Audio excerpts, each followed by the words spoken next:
What's shaking bacons? I'm working on some nerdy pedal shit. And I don't really have a whole lot of friends that are like nerdy pedal guys like me.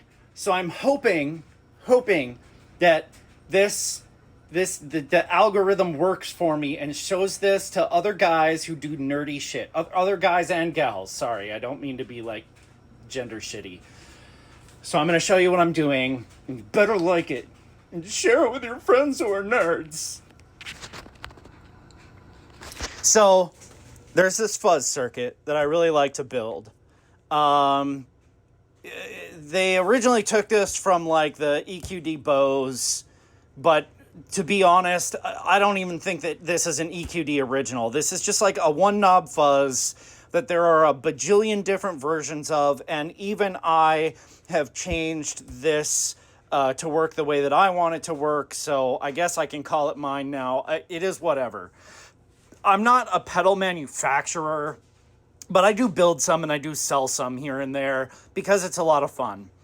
So yesterday I was at a place here in Topeka called God's Storehouse. And it's amazing that I don't start on fire when I'm in there. But anyway, there was this SWR meter. Now, for those of you who aren't ham radio guys like I am, or CB, these are used to tune antennas to the frequency range that you'll be using your transmitter in. So you put your output from your transmitter in it, and then the other side goes to your antenna.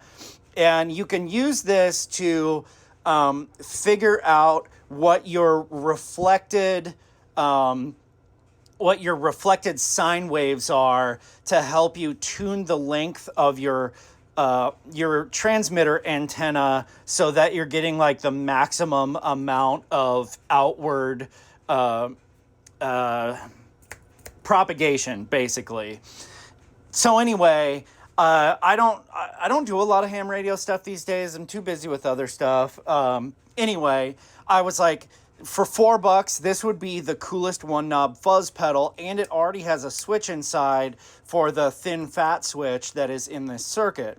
So I started building this, and I decided that I really wanted to be able to figure out how to use this meter. Oh my God! I'm leaving that in. You guys are just going on a ride. I wanted to figure out how to use this meter so that when you play guitar, the meter moves in here because, I mean, why not? That's fucking cool.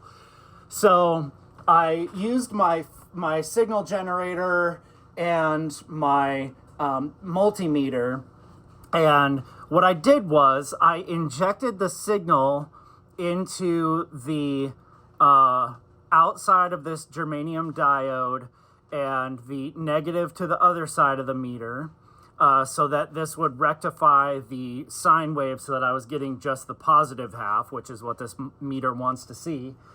And then I measured the DC voltage on the rectified side of this diode as well as the ground. And I found out that this meter's range is 0 to 100 millivolts DC. So, I need to figure out where in the circuit I can get, a range that's somewhere in the middle, somewhere in the like 50 millivolts range, which I might have to use a voltage divider to get within that range, and I'm just going to have to test and figure that out.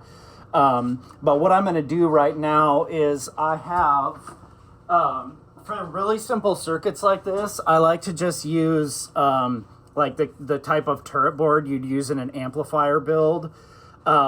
This tiny little portion right here is what I'm about to cut out because this is super simple. And I'm going to build the circuit on here, get it on my bench with input and output on it, so that I can play guitar through it and hook it up to my meter and figure out where I'm getting the right AC or DC voltage range from, so that I can make that meter work. And I'm just going to have to test things around a little bit and figure out exactly what's going to work. But I'm super pumped for it. I love, like, this. I'm going to have to figure out, originally the adjustment knob was here, and it'd be cool if I could use that as a volume knob. but then I wouldn't have a good place to put the foot switch so that you can actually turn it off and on. So I think I'm going to have to put the foot switch here and either put the volume at the bottom or the top. I'm going to use one of these holes for like the DC jack. And then if I have to, I'll drill holes in the side of the case to put the input and output jacks in. But there's plenty of room here. I should be able to do it. This originally housed the little things, the little tines that your signal actually went into inside of the case. And it goes long ways inside of the case like this. So I'm going to cut out these so that I have just the flat portion.